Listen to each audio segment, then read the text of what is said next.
এনে ভয়ংকৰ হত্যাকাণ্ডৰ আপুনি কাহিনীও আগতে শুনা নাছিল। তামোলপুৰৰ এগৰাকী 2 মহীয়াৰ গৰ্ভৱতীৰ বোৱাৰীৰ লগত সংঘটিত হ'ল এক জঘন্য কাণ্ড। তামোলপুৰৰ শান্তনু দাস নামৰ এজন যুৱকৰ সৈতে বিবাহত আবদ্ধ হ'ল কংকনা দাস নামৰ এগৰাকী যুৱতী।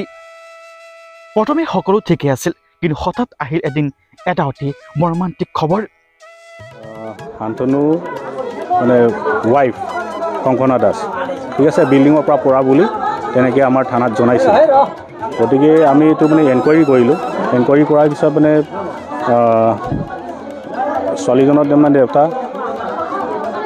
পৰা জানিব পৰা গ'ল এই যোৱাকালি যে এইটো মানে যৌতুক দাবী মানে কেতিয়াবা যৌতুক দাবী ঘৰৰ মানে ফাৰ্নিচাৰ চফা ছেট আৰু কিবা কিবি যৌতুক দাবী টাইপ মানে ডিমাণ্ড কৰে বুলি কয়। প্ৰথমে কোৱা নাছিলে আমাৰ ঠিক আছে।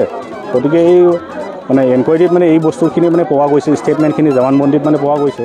গতিকে আমি যুৱতীগৰাকী মাকৰ ঘৰলৈ ফোন আহিল যে আপোনাৰ কন্যাগৰাকী ওপৰৰ মহলৰ পৰা পিছলি পৰি মৃত্যু হৈছে। প্ৰথমে সকলোৱে ঠিকে ভাবিছিল যে সঁচাকৈ ওপৰৰ মহলৰ পৰা পিছলি পৰি মৃত্যু হ'ল 2 মহীয়াৰ গৰ্ভৱতী বোৱাৰীগৰাকী। কিন্তু ঘৰৰ পৰিয়ালৰ লোকে এক ভয়ংকৰ অভিযোগ উত্থাপন কৰিছে শান্তনু দাসৰ বিৰুদ্ধে। এয়া কোনো স্বাভাৱিক মৃত্যু নহয়, এয়া এক হত্যাকাণ্ডৰ। যৌতুক আৰু পৰকীয়া প্ৰেমৰ বাবে 2 মহীয়াৰ নিষ্পত্নীক হত্যা কৰিলে শান্তনু দাস নামৰ এই যুৱকজনে।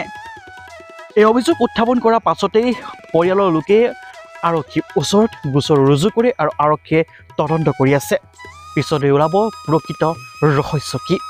Bureau report, news 8 Assam.